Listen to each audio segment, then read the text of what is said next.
इकडे उद्धव ठाकरे यांचा रायगड जनसंवाद दौऱ्याचा आजचा दुसरा दिवस आहे। आज उद्धव ठाकरेंच्या 3 सभा होणार आहेत। सकाळी 11 वाजता मसळा शहरातील दिघी रोड इथे त्यांची पहिली सभा होईल। त्यानंतर दुपारी 3 वाजता पोलादपूर शहरामध्ये उद्धव ठाकरे यांची आजची दुसरी सभा होणार आहे। तर माणगावमध्ये रात्री 7 वाजता त्यांची तिसरी सभा होईल।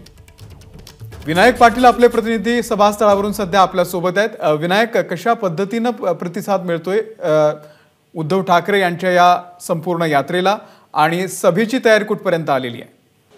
नक्कीच उद्धव ठाकरे यांनी आहे ते विशेषतः कोकणवरती आपलं लक्ष आहे ते कॉन्सन्ट्रेट केलेलं आहे। याच्यामध्ये 2 मतदारसंघ आहेत, ज्याच्यामध्ये रायगड आणि रत्नागिरी सिंधुदुर्ग या 2 लोकसभा मतदारसंघाचा समावेश आहे।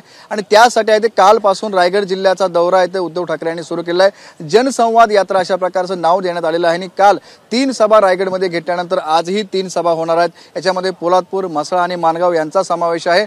आणि रायगड जिल्हा संपल्यानंतर पुढील 2-3 दिवसामध्ये सिंधुदुर्ग आणि रत्नागिरी असा सुद्धा या ठिकाणी दौरा उद्धव ठाकरे यांच्याकडून करण्यात येणार आहे। आपण जर पाहिलं तर प्रत्येक विधानसभामध्ये आपण जाणार असल्याचं उद्धव ठाकरे यांनी कालच्या सभेमध्ये जाहीर केलेलं आहे। आणि विधानसभेमध्ये जाऊन संबंधित ठिकाणच्या संपूर्ण शिवसैनिकांना, पदाधिकाऱ्यांना भेटणार आहे। आणि त्या विधानसभेमध्ये जाऊन तिथल्या लोकांना भाजपा संदर्भातले आपण जे काही भाजपा फक्त आश्वासनं देत आहे आणि फुटीचं राजकारण जे चालू केलंय त्या संदर्भामध्ये उद्धव ठाकरे यांनी संपूर्णपणे भाषणाचा आपला रोख ठेवलेला आहे।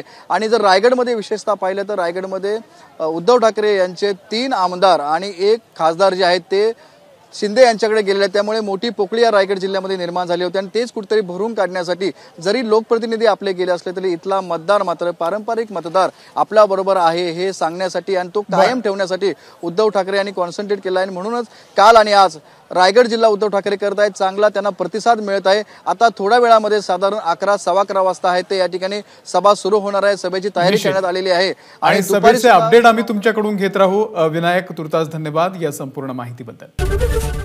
एबीपी माझा, उघडा डोळे बघा नीट।